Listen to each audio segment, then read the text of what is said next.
Hi all, welcome. Uh, the talk is titled In Situ Quantitative Measurement of Corrosion at the Nanoscale by Quantitative Phase Microscopy. And we are delighted to have with us Professor Alex Brand, who is at Virginia Tech in Civil and Environmental Engineering. Dr. Brand is an associate professor there. He received his BS, MS, and PhD degrees in civil engineering from the University of Illinois at Urbana-Champaign. Our paths may have crossed there at some point. Yes, they did. Uh, I know. His research interests include the material science of civil infrastructure, surface dissolution and reaction kinetics, cement chemistry, recycled and byproduct materials in cementitious composites, and 3D printing. We are not going to go through his accolades because there are far too many, but just a couple. The Early Career Award from the Cements Division of the American Ceramic Society, the NSF Career Award, and I think it's very impressive, two Le Chatelier Distinguished Paper Awards from Cement and Concrete Research. So welcome, welcome, welcome, Dr. Brand, and we are delighted to have you here. All yours. All right, great. Thanks, Prannoy. Um, yeah, I'm very happy to be here. Thanks for giving me the opportunity to come give a talk here virtually. You'll hear from my introduction that my background is all in cements and concrete. But Dr. Sereneni requested I not talk about cements and concrete because it sounds like he brings a lot of cements people to talk. Um, so I'm going to talk about a project that started off in cements. We developed this technique using something known as quantitative phase microscopy that I'll talk about in a little bit. Started off applying it to cements and minerals, and then said, hey, could we also apply it to corrosion? And the answer is yes, um, but not nearly as easily, as we'll see some challenges. Um, so I will preface this, I'm not a corrosion scientist by any means. This is more a um, cement chemist stumbling into corrosion with this technique that we've been developing since 2016 is when I first started working on quantitative phase microscopy. Um, all right, so without further ado, let's get started here. There we are. Um, a lot of this work that I'll present comes from the PhD work of Eben Fanijo. He was a PhD student of mine at Virginia Tech. He's now an assistant professor at Georgia Tech. So this presentation really is credit to him and his work. This is a difficult set of techniques that we're using, so we had to bring in quite a bit of help.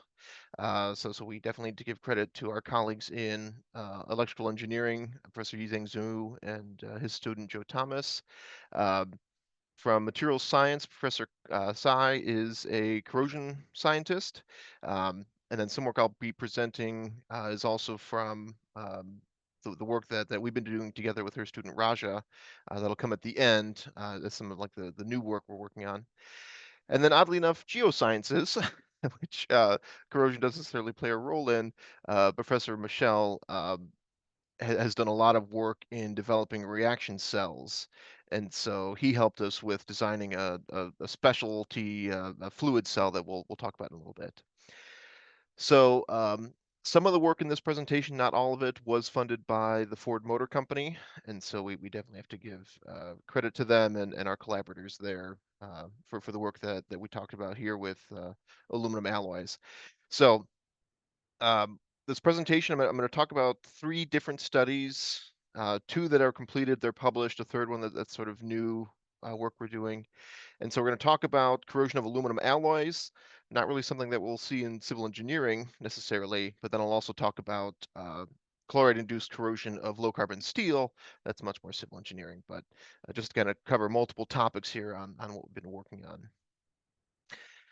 So, of course, I'm sure everyone has heard in many classes by now, corrosion is a very big issue, right? And if we're talking about civil infrastructure, 70–90% of all premature failures of reinforced concrete structures is due to corrosion, right? Now, is that all, fully the building is completely collapsing? No.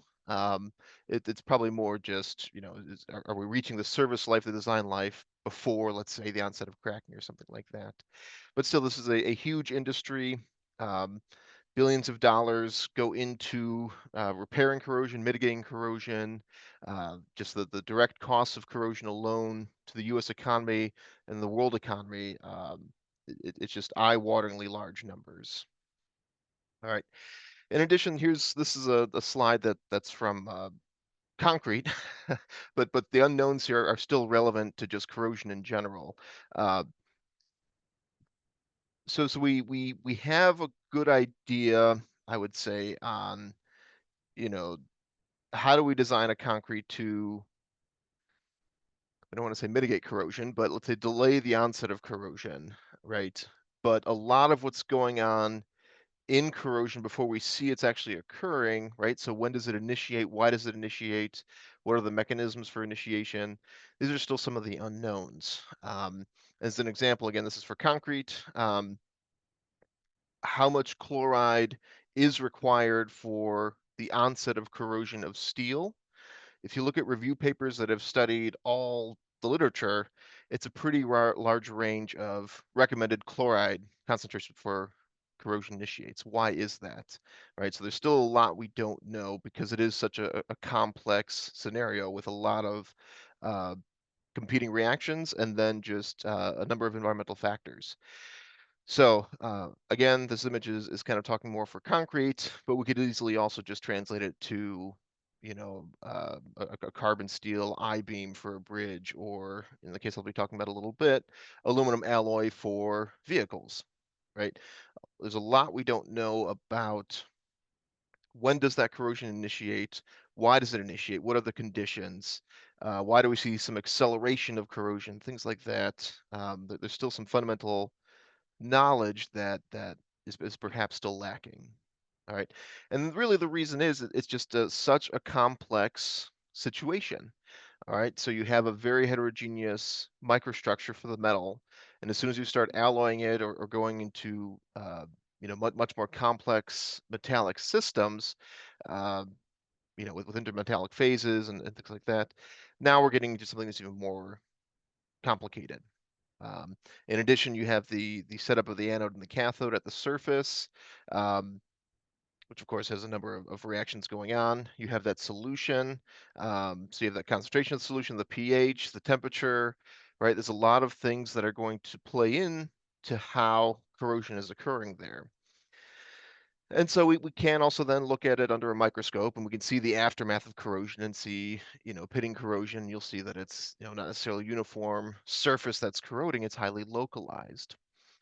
And so what we wanted to do is try to study that localized corrosion in situ in real time, right? And so that's where instead of uh, relying on electrochemical techniques or pore solution, I should say pore solution, but just solution chemistry, how can we actually monitor it in real time and actually watch as those etch pits form and grow?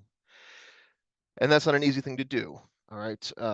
If we look at a number of techniques that are available to try to study something like this, there's quite a broad range, right? And I know I don't have all the definitions for all the acronyms here, but I'm sure you could figure out a lot of them if you're not already familiar with them. What we're particularly interested in um, is this set. Let's see, here we go. This set right here in the middle, right, is for trying to, and then also AFM as well. Trying to study that surface topography. What are the techniques that we can do to actually measure, let's say, the 3D surface profile in real time as something is corroding? All right, and there's not many techniques that can do that. Um, Specifically, these are the ones that we could think about. So atomic force microscopy is probably one that people have heard about the most. This is where you can have a probe on a surface in various modes to monitor corrosion, and there are even in situ electrochemical cells for those types of experiments. Some of the problems with AFM is that you are typically limited to a very small area. And if you're trying to track something that's occurring very rapidly and you're trying to scan over a large area, AFM is going to make things difficult. All right. Another one that's been developed is vertical scanning interferometry. This is a technique that does measure the 3D surface topography, but you cannot do it in situ conditions. This is a technique, just how the objective lens is made and how it operates. You couldn't, as far as I'm aware, and as far as I've been able to figure out, uh, you can't submerge it, let's say, in a fluid and watch something dissolve in real time or corrode in real time. So then comes along quantitative phase microscopy approaches, one of which is digital holographic microscopy.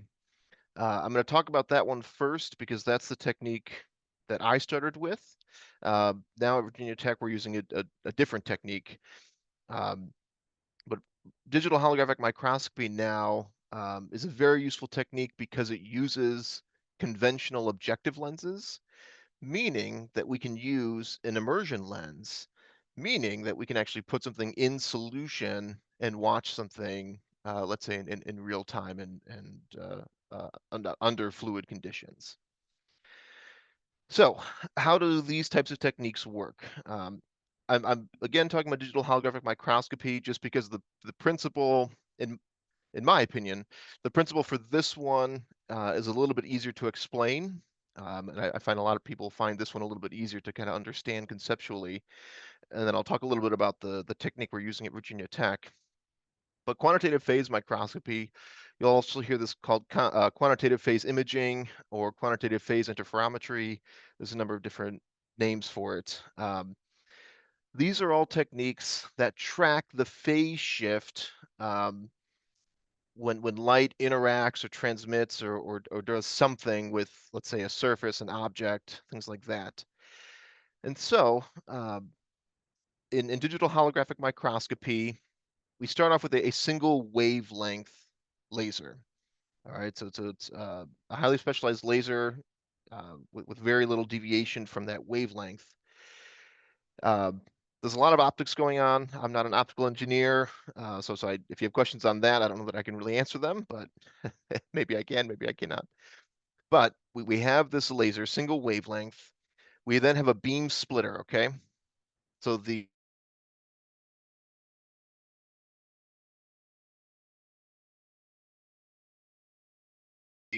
so the reference arm kind of stays internal to the instrument, all right?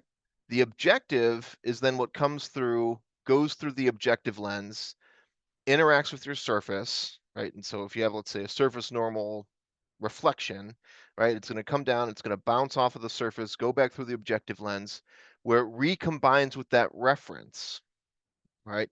And now what we're going to do is track that phase shift, right?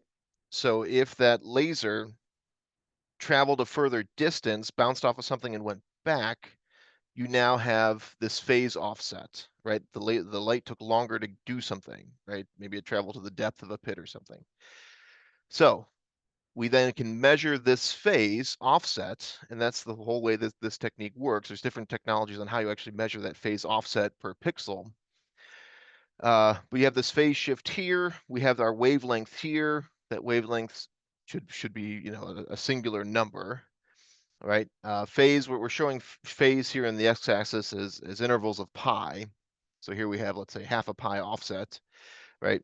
And so because we know the wavelength of the laser, we can convert that then to the actual height per pixel of a surface. So hopefully I haven't lost everyone, all right? And so this is the type of phase image that you could see. This is just a useful example I use. These are micro lenses. This is what makes the camera in your phone actually work.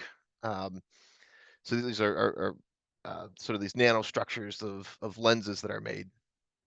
So the problem here, all right, if we go back to our previous image here, if our phase offset goes to multiple intervals of pi, we start to not be able to say, okay, are we 1 pi offset or 3 pi offset or 5 pi offset?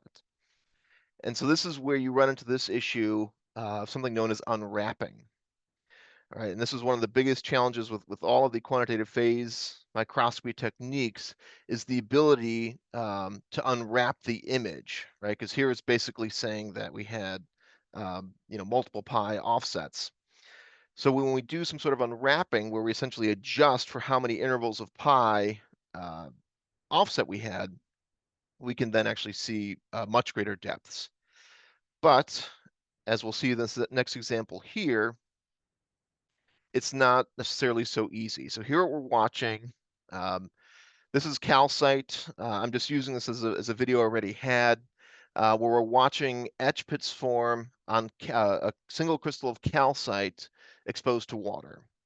And so what we're seeing here are a bunch of different etch pits that will form. All right, and so here we're looking sort of the top-down view is the top left. Here's the side view, and here's kind of our 3D view. And what I want you to notice is that as we start playing this, as it starts dissolving, you'll see if, especially if we're looking at that side view, there's a lot of jumping around. There's a lot of what appears to be noise, and it's because that unwrapping algorithm is having trouble tracking how many pi offsets do we have, right? So there's just inherent processing issues that we run into with things like quantitative phase microscopy.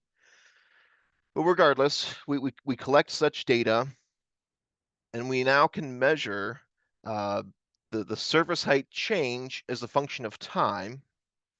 If we also factor in the molar volume of the material, we can now convert that change in height over time to now a flux, a dissolution flux. How much material is leaving per unit area per unit time? And so what we're showing here on the right, again, this is going to be calcite. I'm showing this in just 10-minute intervals, how much the dissolution flux is of these etch pits. And so what we're seeing here, if you look at that color bar, right, you'll see certain edge pits start to form. So you see rapid dissolution into the surface. There are shallow etch pits in calcite due to the point defects. And so you'll see that the etch pit sort of stops at a certain depth and then it starts spreading out. And so you see rapid dissolution flux at the side of the etch pits, but it's no longer going down into the surface, let's say, right? So this is the type of data that we can get from these quantitative phase microscopy techniques. I guess maybe I'll pause here to see if there's any immediate questions. If you have any questions as I'm presenting, feel free to just ask or wait till the end. I don't mind either way. All right, there we go. So digital holographic microscopy is the technique that I used before I came to Virginia Tech.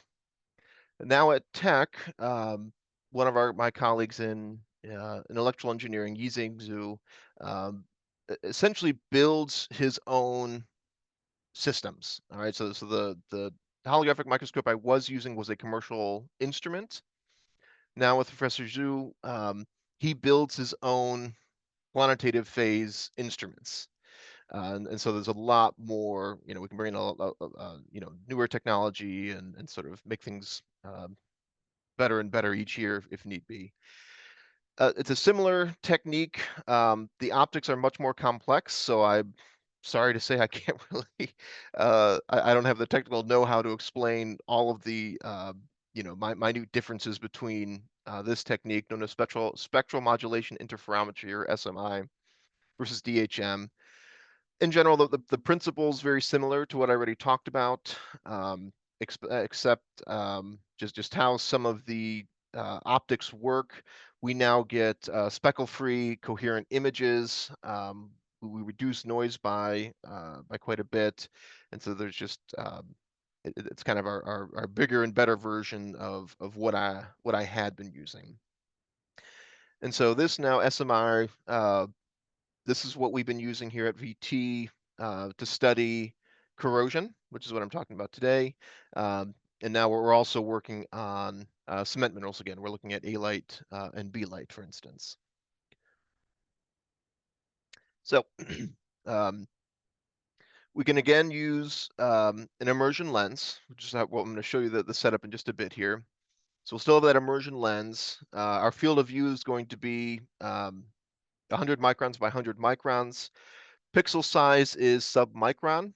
So each pixel is 0.1 microns by 0.2 microns. In theory, that vertical resolution, so you know, the resolution, the confidence you can have of the height you're measuring under idealized conditions, in theory, is sub-nanometer with this system. In practicality, we're not getting there, right? Just because now we're going to introduce flowing solution, so we're going to have some loss due to just the light traveling through the fluid. There's a number of issues we have. But regardless, you know, we do have fairly high then vertical resolution per pixel. So, based on all the work that I had done with digital holographic microscopy, we decided to then study corrosion. So Ford contracted us to start studying an aluminum alloy 6111. And what we developed was now a technique where we will have a fluid cell. We have a sample of the aluminum embedded in epoxy and polished. We embedded it in epoxy more just for stability for the system. That's really the only reason we're doing that. It's also a lot easier to polish when you have this larger chunk in epoxy. So it's a polished surface. You'll see there's wires sticking out the back that go through the epoxy. So we connect those wires to a potentiostat. We also then have the SMI, and then we're also going to collect the outflow solution to study the solution chemistry. And what this does is this now will give us the opportunity to track corrosion by 3 specific and different mechanisms. All right, so here's the 3, right? So by SMI, I already showed, you know, a few slides ago, we can just track the height change as a function of time, factor in the molar volume, and now we have our corrosion flux. From the solution composition, we know the initial concentration and, well, so in the case of studying aluminum, right, we're not going to have aluminum in the initial solution. So we're really just measuring that CI value, for instance, is 0. So we're just measuring that aluminum concentration as it comes off. And then electrochemically, with the potentiostat using Faraday's law, we can also calculate now the corrosion flux by all 3 techniques. And this is not easy to set up. All right, so this is where we designed a specialty fluid cell. This fluid cell is 3D printed using inverse stereolithography.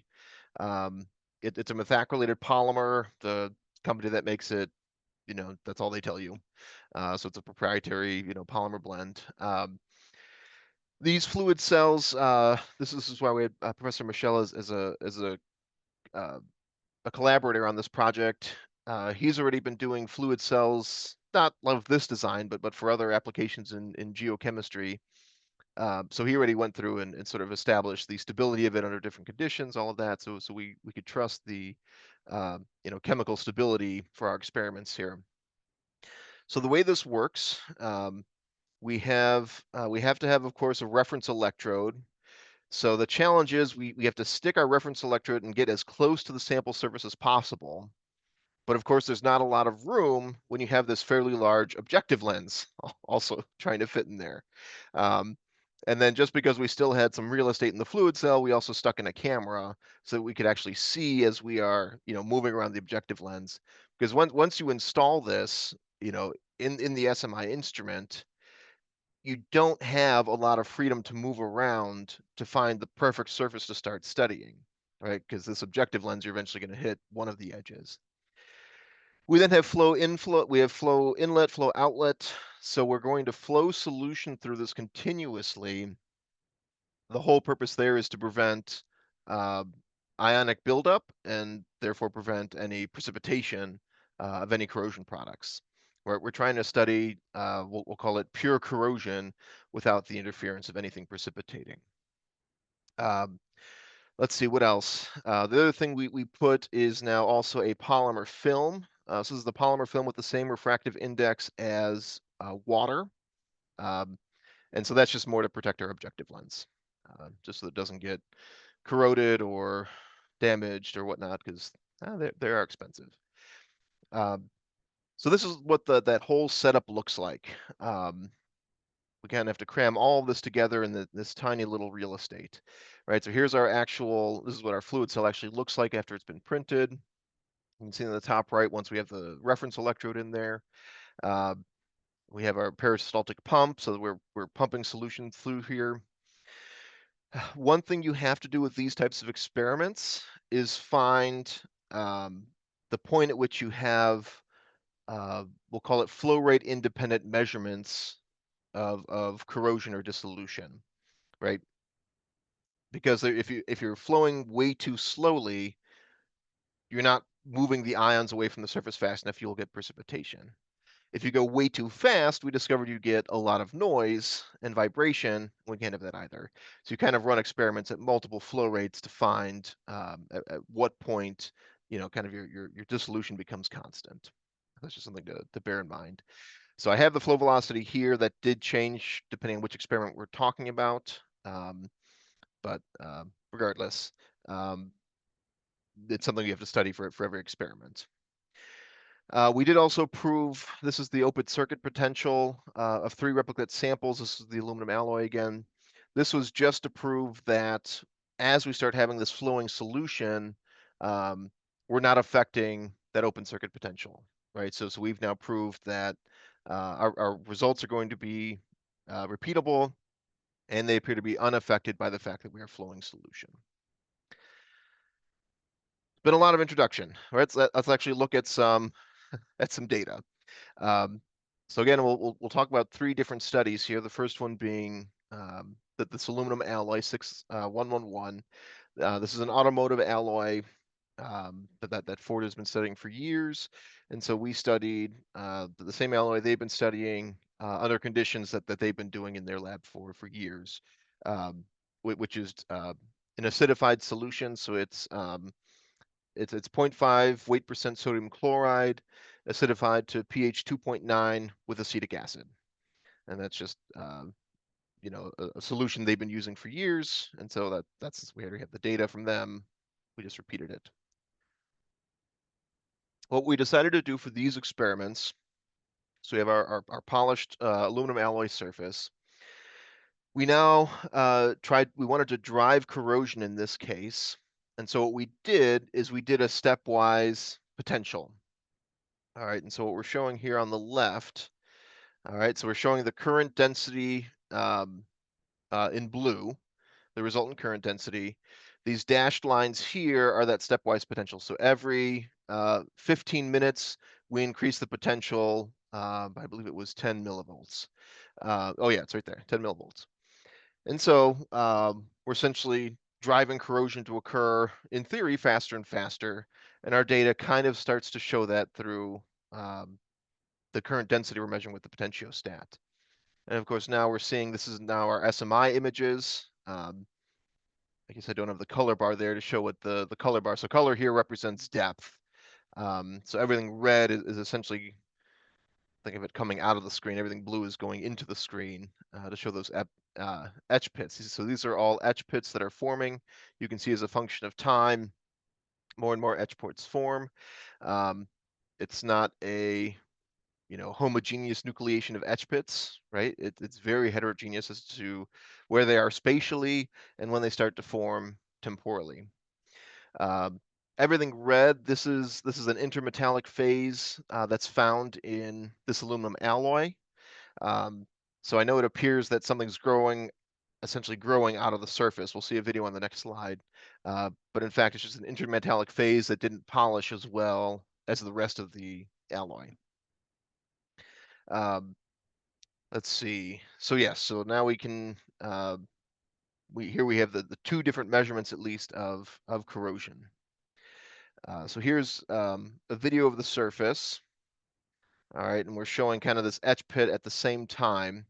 And again, you're going to see a lot of noise, right? You see a lot of things moving around. You see there we see some vibration, probably some fluid issue. At one point, you start to see kind of, I'm going to play this again. You start to see in the middle, right around, I don't know if you see my mouse, but right around here, you'll start to see some gas evolution due to corrosion. right? So every time we have things like that, you know, we essentially have to delete that image. We can't use that data, right? So you'll see the amount of noise that we have to deal with here. This is not, oops, this is not an easy technique to run and interpret, not by any means. But regardless, we can still see, you know, the nucleation of these etch pits, and we can see the growth of these individual etch pits, and that's what that video on the right is showing as well. And so just to dive down a little bit more into that, right, we can now, one of the things we can do here is single out specific etch pits and kind of study their uh, time of initiation. When do they start to form? What's the rate of depth increase? What is the rate of the pit widening? Right, these are all types of data that we can collect.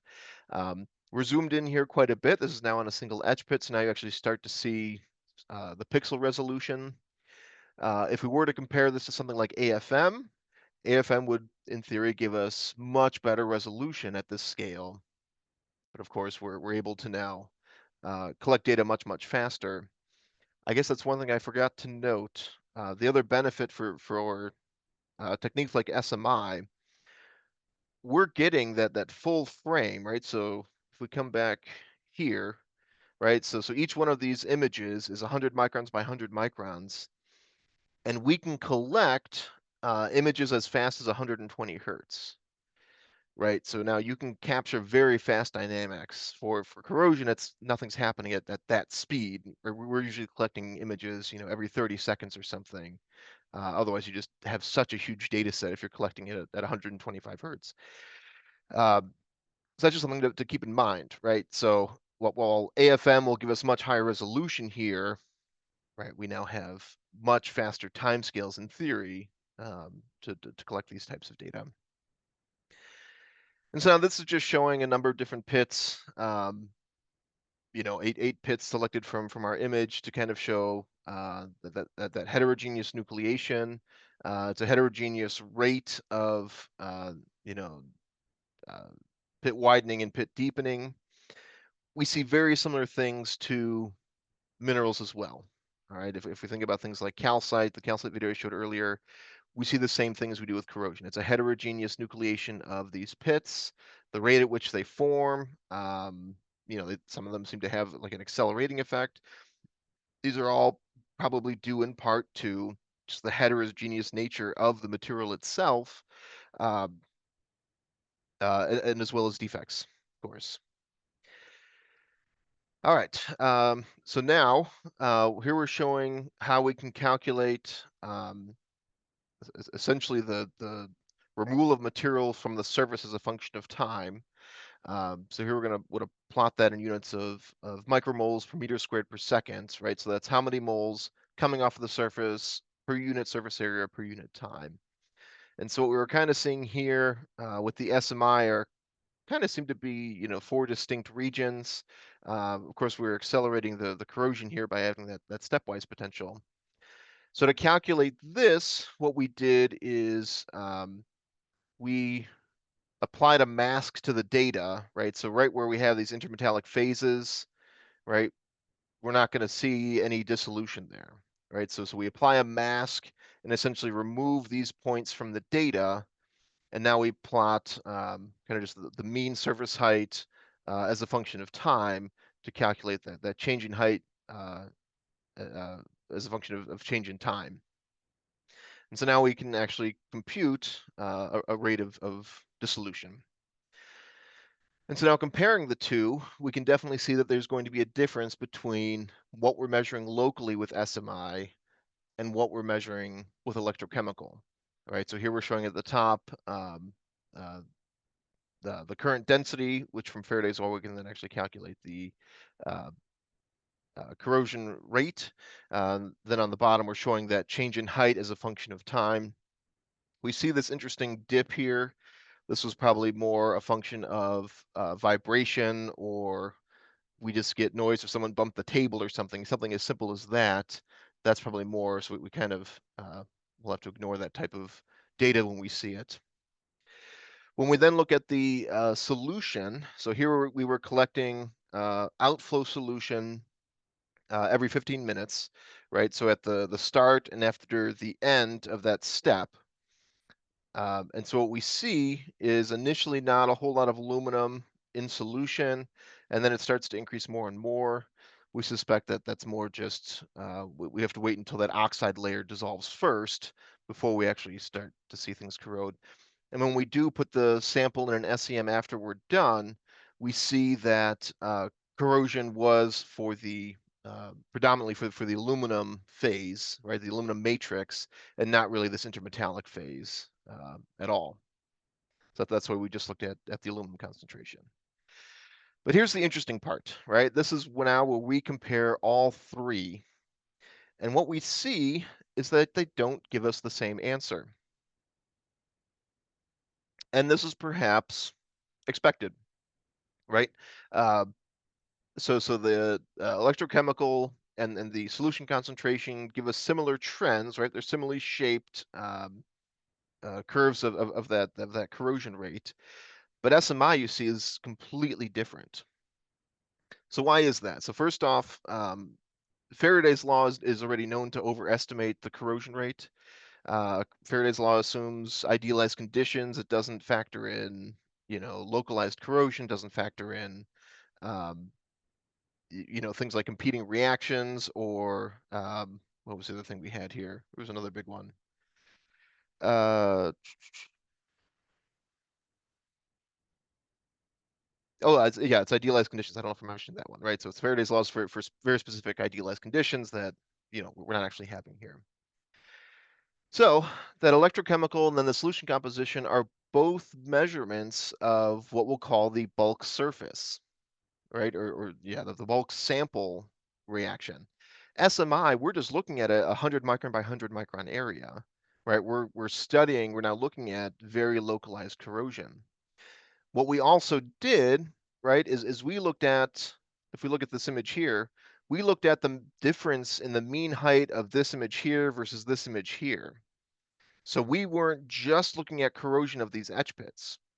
If we were instead trying to calculate corrosion just by mass loss at those etch pits and kind of ignore the areas of the surface that don't appear to be changing, this curve would look different, right? And that's something we just haven't had a chance to calculate yet, right? Just to see if those numbers are going to be different. So regardless, this is what's important is when you look at how to measure corrosion, which method are you going to use, right? It's going to depend on what you're interested in and what you're hoping to gain, because as we can see here, we will get different answers. I wanted to also show this video. This was from another study we did that I'm not going to show, but this is just, I wanted to show different problems we have with SMI, right? And so a lot of noise you're seeing. So these are probably all bubbles. That main bit in the middle there is all just gas evolution out of that etch pits, right? So we're reducing hydrogen gas to do the redox reaction at the surface. And so that's completely screwing with the measurement, right? So this is the amount of time and effort it takes to make one sample to do these experiments, and then you get this. It's usually disappointing, right? But that's research. These are just the challenges you encounter with techniques like this. All right. I'm probably running low on time. Right, Prannoy, when should I aim to stop? You Otherwise, have time. I mean, you can take 5 or 10 minutes, no problem at all. okay. So if you don't stop me, I'll keep talking. All right. All right, I'll try to go through these next ones a little bit faster. Now that we've kind of set the stage for everything. This next one's shorter anyway. So here we look now. This is a sort of a follow-up study. Since we're civil engineers, we're interested in low carbon steel. Our sponsors were not, so this was kind of a side project we wanted to do. So here we looked at an A615, that's low carbon steel rebar in chloride environments. We wanted to see if we could measure that as well, right? And so low carbon steel is what we use in all of our civil infrastructure. So this was literally a number 4 rebar that we just cut sections out of. Again, put it in epoxy just to stabilize it for our imaging. And we kind of did the exact same experiments. Except what we did now, we still flowed solution over the surface, but now we did not apply a potential. Now we just use the potentiostat to measure the current density, right? So it's more or less monitoring the current density. We're not sort of driving corrosion here. We're kind of just tracking how it's going. And so we now did chloride concentrations of 0, 1, and 5 at a pH of 5. And so here we just wanted to see sort of the onset of corrosion in a chloride environment. All right, and so this is what we see. Here we have our 3 samples. We had one sample in just deionized water, one sample in 1% chloride, another one in 5% chloride. And again, we're flowing the solution over the surface, right? So we're getting rid of any ions. We're not precipitating any, iron oxides or iron hydroxides. And what we see is this interesting, almost 3 distinct stages where corrosion seems to accelerate, right? So we have on the left-hand side just kind of the initial surface. Nothing's really going on there. On the right side now uh, is kind of towards the end of the experiment here, where now we see a lot of intergranular corrosion. That's the abbreviation IGC. You can start to see all the grain details now, and a lot of etch pitting, right? Both in water and in the chloride solution. And so what we can do is start to track sort of the local surface height here. And I know these plots on the top appear to be fairly noisy. All we're trying to show here is just as we have these lines, you see the dotted lines drawn in each of those images. As we go along those lines and do just kind of like the 1D surface height along that line, you can see how the surface height is changing, whether or not we're hitting, some of these grains that don't appear to be really uh, uh, corroding or dissolving. Other locations where we're seeing quite a bit of material loss. Again, it's a highly heterogeneous corrosion rate, right? We can see that, and again, we see this also with minerals. And so here what we did is kind of put this in 3 distinct regions, where we see sort of, there's almost like an induction period, I guess, right? Where not a lot's going on. There's probably some sort of surface layer that we have to remove first, and then we start to see corrosion initiate, and then, especially when we have the chlorides, it starts to accelerate quite a bit, right? And so, that initial corrosion is fairly similar between deionized water and 1% chloride. But of course, with 5% chloride, we see it as a much faster rate. And once we start to see that sort of acceleration point, we see a much faster corrosion rate, right? And again, we're not driving corrosion here. This is just material loss in a chloride environment. We did stop the experiment at some point because the server starts to roughen so much that you're not going to collect any more data. So all of these quantitative phase techniques, VSI included, but they have DHM, SMI, they rely on a surface normal reflection of that laser per pixel. If you have a surface that gets too rough, you start to scatter that signal. There's now no data to recombine with that reference arm, and so you don't get any data, it's just noise. And so we have to hit a point where the surface roughens too much, we have to stop the experiment. If we compare the SMI sort of measurement of material loss versus what we would calculate from Faraday's law, again, we see completely different numbers, right? We saw the same thing with the aluminum alloy as well, right? And again, it's just the SMI, we're measuring this sort of localized, small view, 100 micron by 100 micron. That electrochemical, of course, it assumes idealized conditions, and has some other issues. But you can even see that the shape is completely different. The last one I want to briefly introduce is some ongoing work that we've been doing.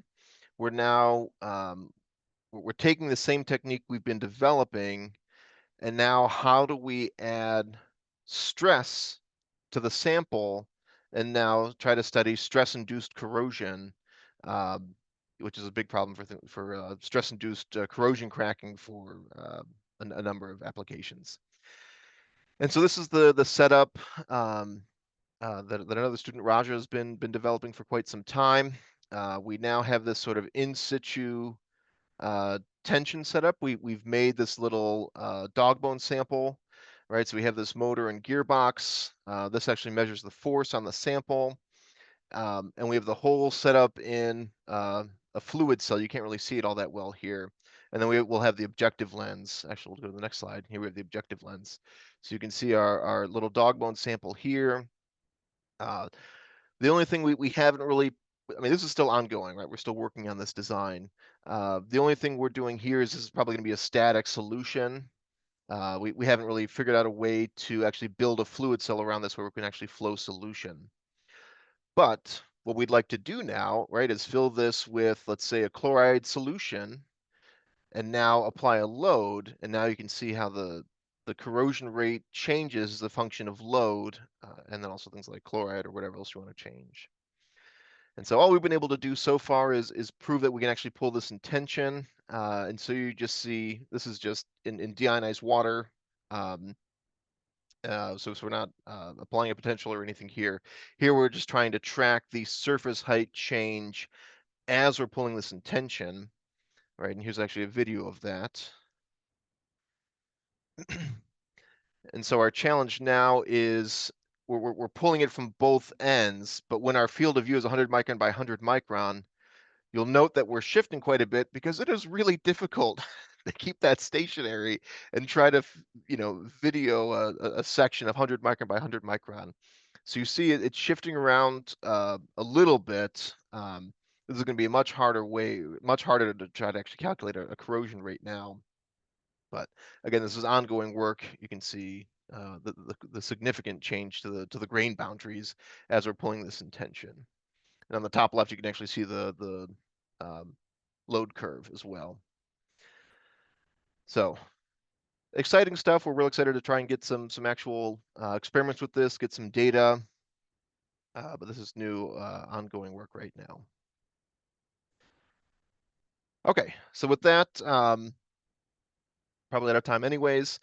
What I've communicated here is that techniques like quantitative phase microscopy are useful for measuring in situ, near real-time topography changes. It's not precisely real-time, but we can get pretty close as we can to what we think is real-time.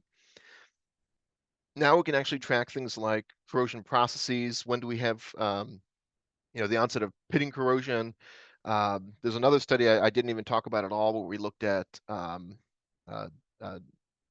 different sample preparations for the aluminum alloy and how that completely changed if we were going to see pitting corrosion or intergranular corrosion. Right now you can see those differences as well, and now you can actually calculate corrosion rates based on what you're measuring from the SMI.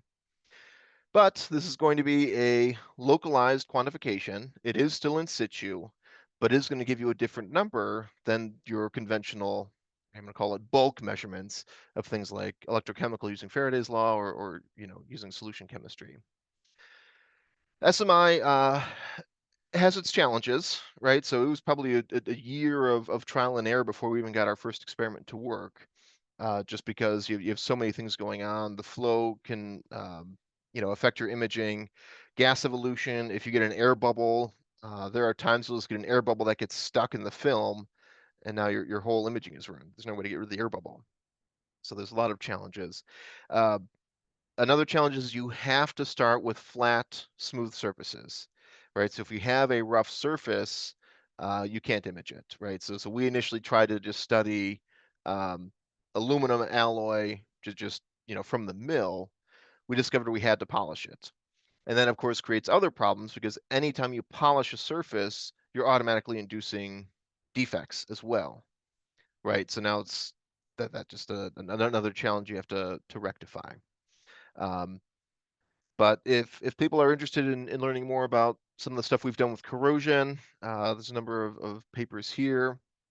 Here's a number of our papers from the past where we've looked at cement minerals, calcite and gypsum as well. These are all from digital holographic microscopy, some of the work that sort of initiated this idea of using this for corrosion.